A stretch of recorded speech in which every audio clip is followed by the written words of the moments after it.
Recording. So this is Dust. I'm Khalid. We're in Hyde Park.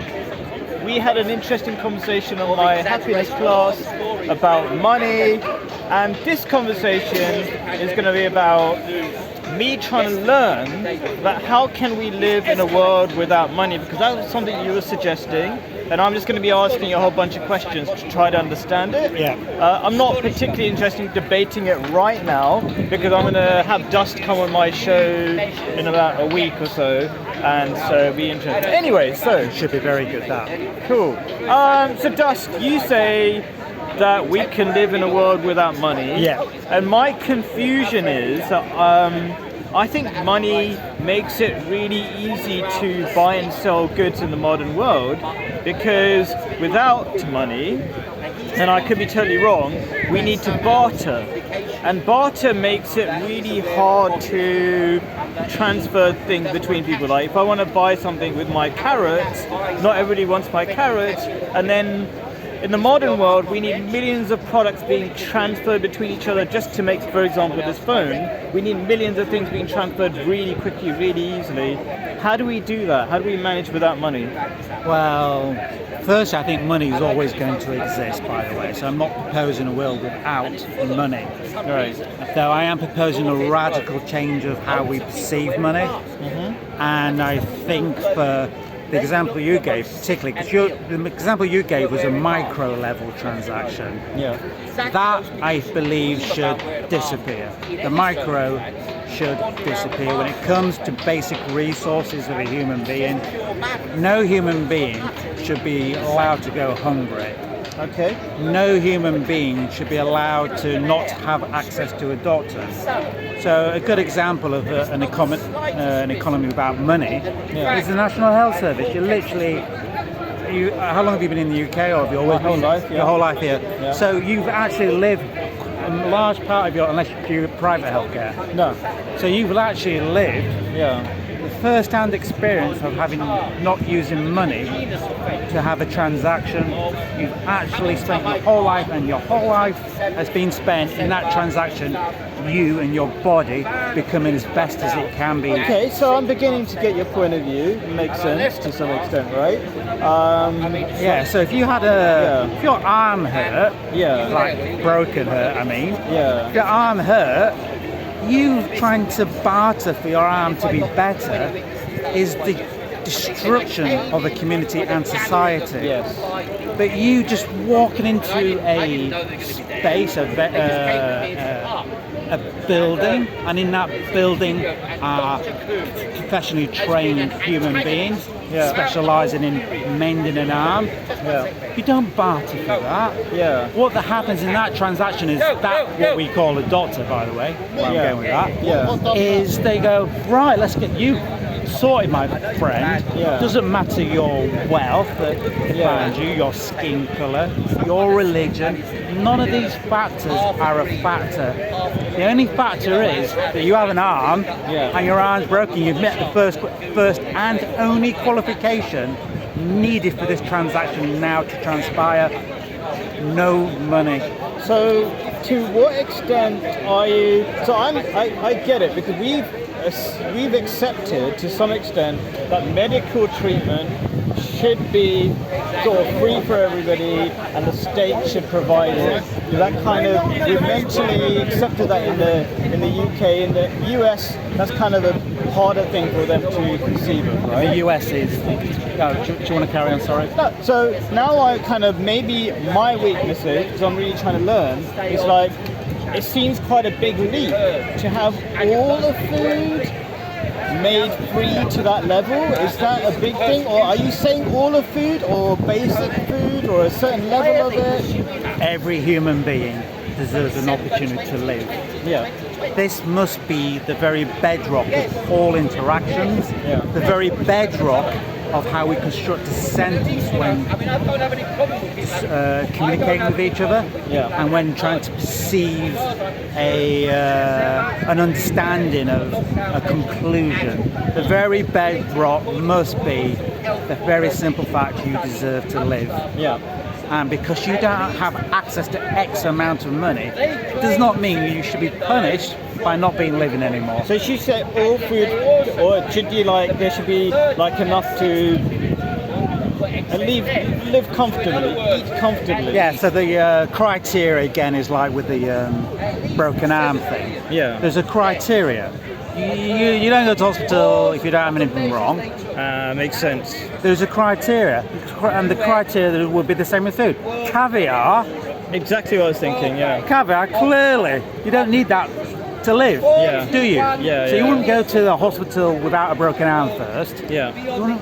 Caviar wouldn't even be on the thing because you don't need it to live. What you Yeah. do need to live, though, is healthy food, Yeah. which isn't covered in Roundup, Yeah. which hasn't been exploiting workers, Yeah. because everything that we are now discussing, and every time you do discuss any subject almost, involves hundreds, if not thousands and thousands of human beings to end up producing the reality in front of us. Yeah. So food is, we have to have farmers, Yeah. we have to have workers. Yeah. All this is real, and every time we have a sentence, again, the very quintessential, we have to have construct a sentence that is inclusive of every aspect. That's what I do personally, Yeah. by the way. That's the criteria I set myself, I should point out. Yeah. Because I believe in, I've always have believed in trying to create the most beautiful sentence, the most perfect sentence that's humanly possible. There's no such thing, of course.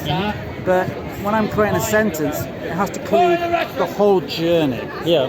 And that whole journey is people have to wake up, go and farm the fields. Yeah. What's their story? Why isn't there sculptures to the people that go and work in fields to produce the food that we eat? Why isn't there poetry written about them? Songs, artwork? Because they have contributed to the betterment of society. We are now, because they feed us. So they are heroes. But they should... We don't value people. Don't enough. value that Yeah.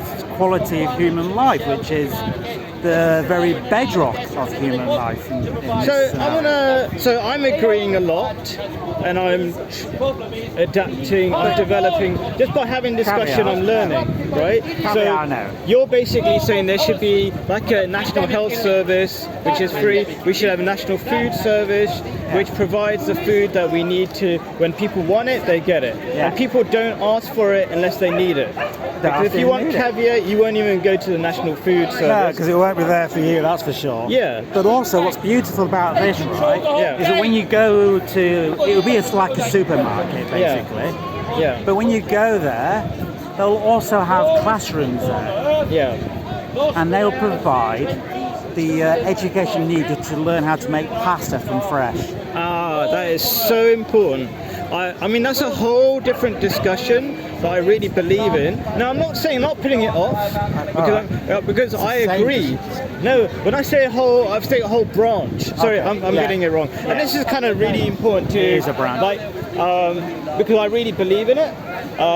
In the sense that, why do I really believe in it? I believe when you said that, I started thinking about gender roles, which is a bit of an issue for a lot of people. But I think in the 1950s, when women were told go to work instead of making food or taking care of the family, that whole system of cooking food really got dismantled. Yeah. So- I agree that maybe for different reasons, but yes, I For different reasons. So I do have strong beliefs in it, and I think that's a great video in itself. I'm not against that. All I'm trying to get to is that's a fantastic conversation that I want to go into separately. So You know what I mean? yeah, and the when you nationalise food, Yeah. you can instantly nationalise the teachers how to teach food. Yeah. And because there's no point, because things like McDonald's, you'd obviously wouldn't get that. Yeah. Things like sweet, sugar, anything like that, you Yeah. pay for. Yeah. And you pay a lot of money, by the way, Yeah. for that. You should, any organisation that sells drugs, Yeah. you're allowed to sell drugs. Yeah. Okay. But you're classifying sugar as a drug, by the way, just to Right, clarify yes. that point. Sure. Oh, Sugar interesting. has been recorded and proven to be a very powerful addictive substance. Yeah. And have not taken is something that you can become very dependent on. Yeah. So that would so I still allow the selling of drugs like that. Yeah. But with no advertising at all. Same Yeah. with alcohol, no advertising. So I'm learning a lot, and I'm feeling what you're saying a lot of things about kind of the values we should have as a society. Values. One of the values is that people should be treated as reasonably as human beings. Respect the poorer people, so they should all have everybody as human beings. Not about being poor. It's not really about being poor, but like it's the Because poor. I know rich people that eat badly. Yeah. So there's one thing about the quality of food, and that's kind of education, and I think societal structures as well that affects things. About like how much time, how much value we put in family time and family structures, because that's where I think realistically we're going to start home cooking again, because that's where it used to be. And when that broke down, when families broke down, people stopped cooking food at home as well, you know. So that's a really, really important discussion. But I want to get back to like money. Yeah. Go on, you can go. I just want to slightly add to your sentence, family time. Yeah. I'm going to say family time / community time. Yes. And those two are the same side, different side of the same coin. Yes. Just to give more nuance. No, I agree with that. I'm really a big. I think just individual families that don't care about society, that's a massive problem by itself. It's creating another nightmare. Yeah. So families, yes, must be allowed to, instead of having to work 24/7. Yeah. Not only do they have to be part of their family and allowed the time and without having to live in fear of debt. Yeah. Yes, you can be with your family, but if you're thinking about paying the mortgage or the private health bill, which most people have to do in the world, then yes, you may be with your family physically, but that stress denies you the love and opportunity to actually mentally and physically be with your family. Stress is a destroyer of community / family. Those two have family, community. Yes. Have to be seen as. Yes, I agree. united. So there's economic factors that make some of the things we want, like uniting society, getting families to work. We need to work on those economic factors. They are also important. I agree. Okay, but to what extent? So are you saying, going back to the Western world, what we began with about money? Yeah. So it does not sound like you're saying remove money completely? Not completely, but I think you'd probably find the more that people understand that the National Health Service is proof that it works. Right. It's the literal proof. You spent your whole life, and maybe your family as well, being saved, helped, to whatever degree it happens to be. That's literally a world without money. So to what extent? It's beautiful. I mean, most people miss this thing that they experience every single day. Yeah. And it's there, even when you're not using it. Yeah. It's there and for you at that moment. It's a world without money. The National Health Service. So look at the brilliance. To what extent should we keep money then? I'm trying to get the boundaries of this, trying to learn about what your ideas are. So then the money would come in. Do you want a caviar? Okay. Then money would start. And what about becoming a factor. phones and other kind of goods? Well, the phones, right? This is now goes into another category, which is because most of the phones are paid for already by the taxpayer. Okay, interesting. Okay. So the universities, taxpayer-funded universities, all the universities are taxpayer-funded. Sorry. Yeah. So this means the technology in this device that I'm staring into right now, and the way this device is, if it was online being transmitted, all this infrastructure was designed and developed in universities. We paid for it all, therefore it should be free. Right. But if you want like certain other, so that's free. It should be free anyway. We've already paid for it. It's not free.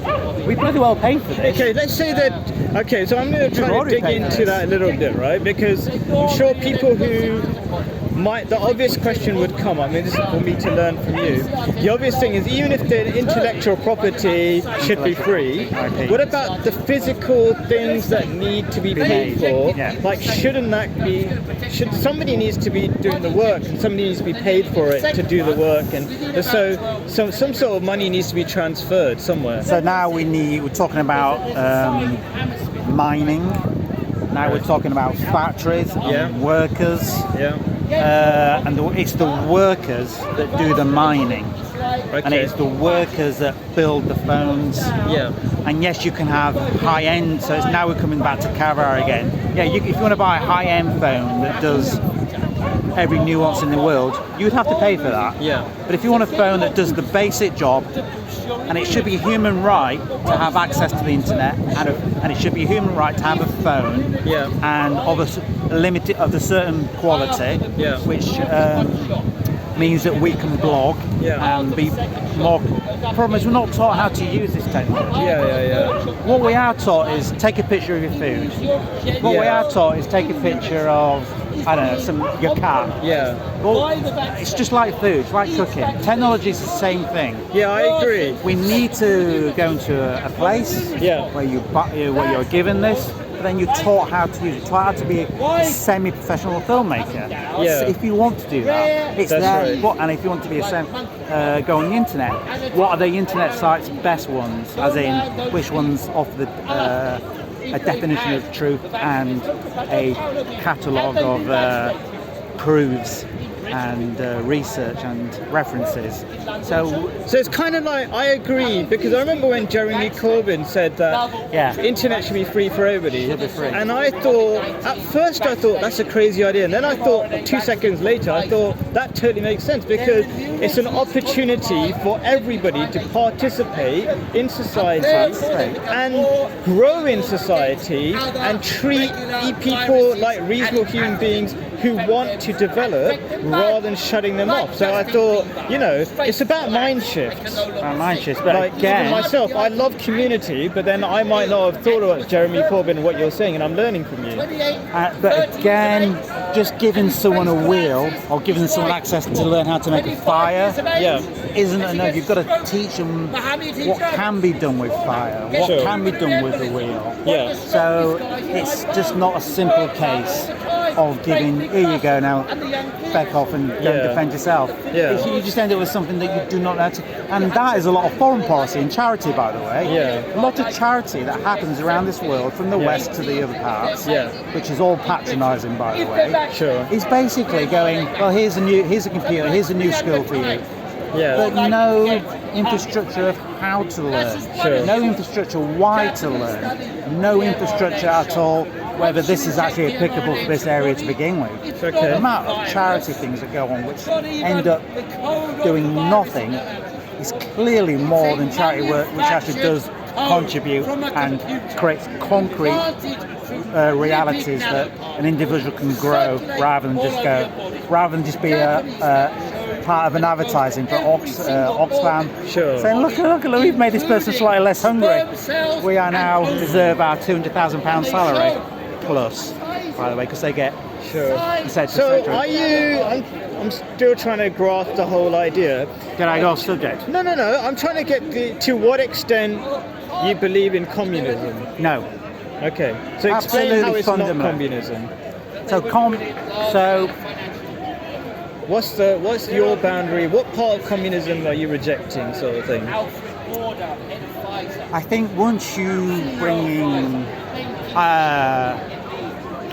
communism, socialism, these things are full of people that are trying to do something similar. But unfortunately, socialism and communism can never solve the problem. That can never happen.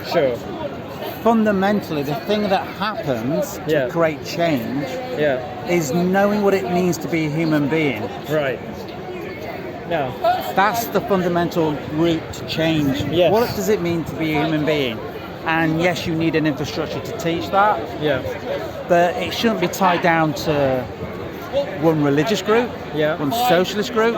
It should be a community-led effort where we understand what it is someone being a populist, you know what I mean? Populist. Something that's popular. Just being a popular rather than someone who's been sincere in the binding and strengthening the society. So communism, socialism, they endeavour. So are you basically? So I think I'm getting it. Do you believe in money having some sort of use here and there? Yeah, but it'd be so rare. But you want to reduce the amount of stuff that people are dependent on to buy with, because there should be more social responsibility in society for food, for health, and for lots of like education. So we want to raise the level of what should be free for everybody. Yeah, I just need to before I forget.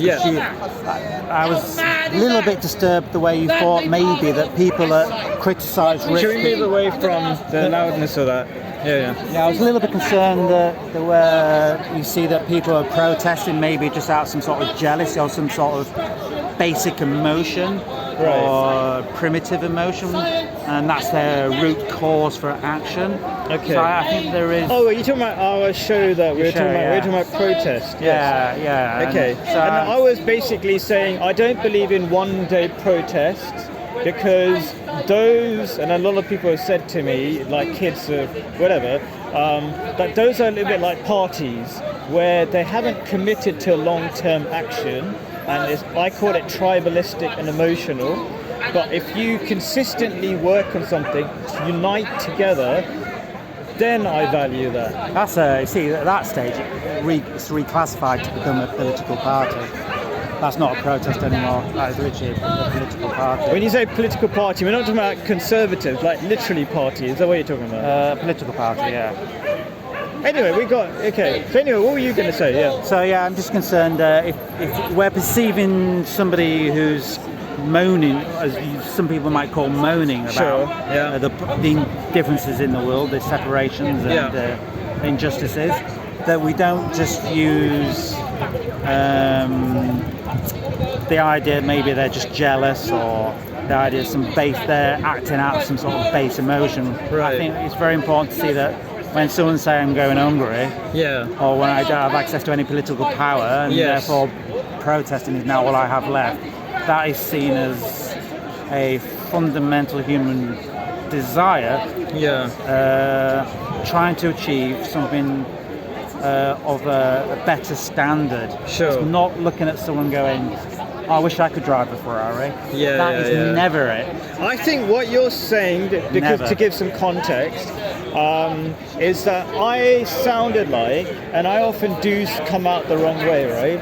And that's the beautiful thing about a conversation, a dialect of kind of learning from each other, is that I often sound like sort of black and white. Oh, I hate protests. I'm trying to show my face. I'm trying to do a one-handed camera thing. I come out, and I know that I come out wrong, is that I hate protests, because I generally am against protest in the standard form of it, which is a one day, I'm against the Iraq War, 2 million people come out. I am against the Iraq War, I was against the Iraq War, but I didn't think that was enough to make a difference. And what I was saying is, people are not committed enough to change. But I agree that I sometimes make it sound like I don't value the strain that people are going through, and I should come out in a different way, and I should say, you know what, I understand you're suffering, but if you really are suffering, how about commit to a long-term strategy if you really, really believe it. So cool. And what you've described in this country, you're not allowed to do. If your energy and desire for a better world transposes to something greater than just a mere thought, then you will be punished profoundly for having that, for daring from going from one state to the next state, and the next state being actually creating the wheels and infrastructure of real change. Even before you get to just having that thought, you have it privately, you'll be allowed to have it. As soon as you start expressing that potential that is in you, and that potential state of politics, as soon as you become a force as soon as you become a force to be reckoned with, not a force, as soon as you have the thought, I wish this horror to end. As soon as you have that thought in this country and America, you'll be classed as a terrorist. Interesting. classed as a terrorist. Not openly, they will keep that a secret from you. I see what you mean. It looks Yeah, a bit yeah. embarrassing when someone goes, I think wash your end, then going, we'll class you as a terrorist to the state.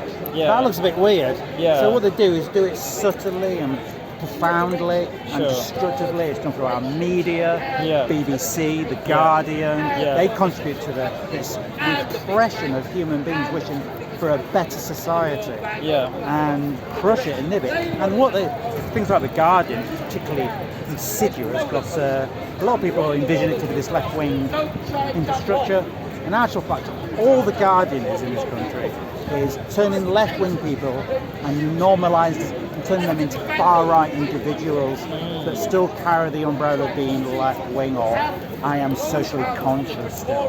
But in actual fact, if you follow the thread and the constant messages over the years The Guardian has done, which is what I've done, Sure. you can see the insidious nature of what it's trying to achieve. And I've spoken to the journalists at The Guardian, and I've spoken to the editor-in-chief of The Guardian,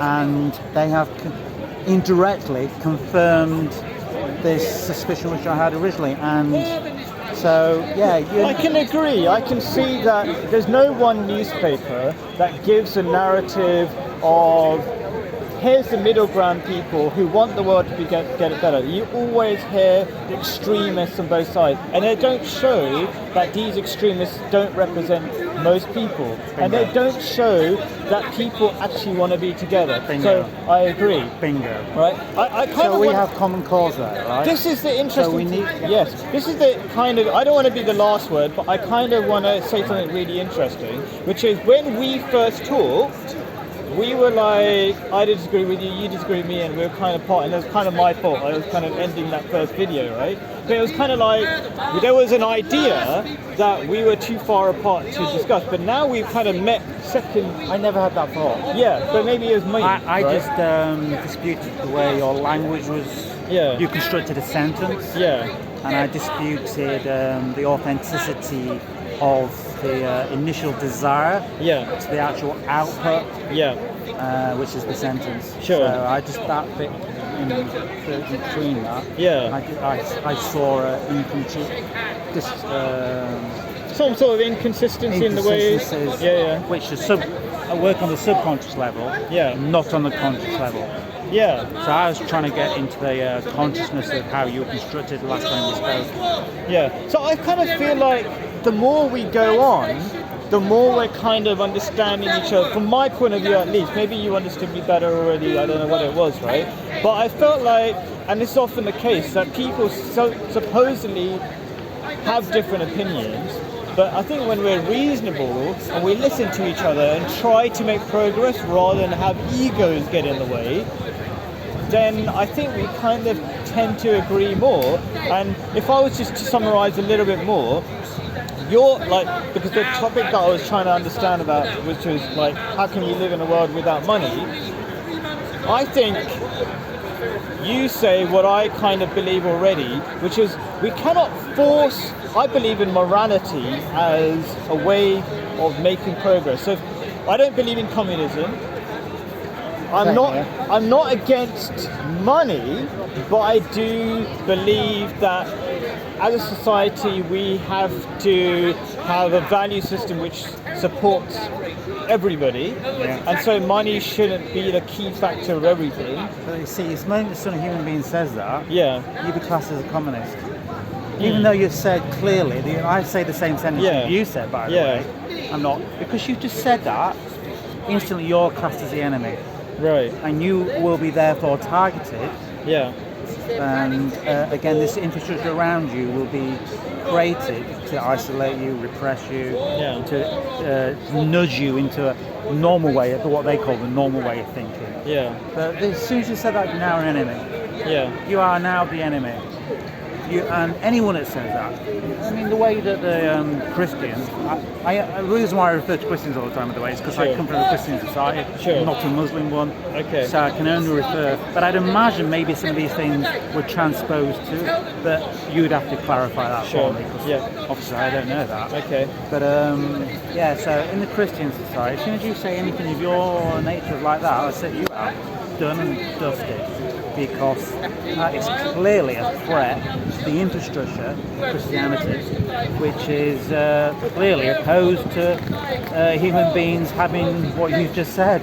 Yeah. They, in Christian society, poverty is seen as an absolute must and the highest achievement an individual can achieve. Interesting. Poverty being, by the way, dying of hunger, being shot in the face in a school in America, by the way. Yeah. This is all seen as, I mean, if you in the Senate, the Republicans were saying the children deserved it. There was an actual video clip of a Christian that said, well, it's because we took praying out of school, therefore this event was obviously going to happen. Obviously, so anyway, because I'm a very unprofessional recorder and I'm doing it with my hand and I'm really enjoying the conversation. An amazing job. But I hope you all congratulate him if this goes on the internet, which I assume I will, yeah. So congratulate him, subscribe if you want to stay wise. Thank you. So I want you to have the last word to summarise your few words about the main topic, which is to what extent should money function in society? Yeah, but most fundamentally, as I say to other people here, let's not find what divides us. Let's find what unites us and use that as a starting point, not only as a friendship, not only as a community, but as a worldwide thought. Collective idea that doesn't clear the world of traditions or religions or these beautiful cultures that all contribute to our histories, but in fact secures them, makes them not being attacked every 10 seconds. And I'd just say one last comment on the money thing. No owner of a business or manager should ever be the person that decides how much the person gets paid. That should never ever happen, ever. Interesting. They can decide how much beyond a certain point you can get paid. If you want to pay somebody £100,000, bingo, go for it. But you are never allowed to impoverish a community because you just had the thought impoverishing a community is something that makes you feel empowered or economically only option viable. That is never going to be allowed to happen. That means nobody can get caught in the race to the bottom, which is exactly what capitalism is. I think that's so. I mean, thank you for summarising it. Really, I think I was about to possibly disagree for a second, but then I was like, when you kind of explained the nuance of what you were saying, it was like, oh, I get it. There should be a minimum level or a basic comfortable level that nobody should be able to be controlled by an employee in terms of their livelihood. But if you want to give them £1 million, feel free, sort of thing. Do it. If someone's that brilliant, then you reward them for being brilliant. If someone's not brilliant, then it's not up to someone's not doing the job that you think they deserve to get an X amount of money. Therefore, you put them onto in America, most jobs in America, people have to go out and actually get food stamps, even though they work full time. Food stamps, which are paid for by the taxpayer, by the way. The manager of McDonald's decides, well, you're just a horrible human being, and I walk away richer if I don't pay you any money. I think I'll walk away richer. Thank you ever so much. So there's obviously a massive problem in the world and a lot of corruption around money, and so it's a very important thing to talk about and try to not just talk about but work on fixing. Absolutely. Thank you very much. Well, I really it's been lovely, your time. and speaking to you has been a real honour. Thank you very much. Real honour for me too. Thank you for your time. Have a nice afternoon. Excellent. Thank you. Yeah, you're welcome. Right.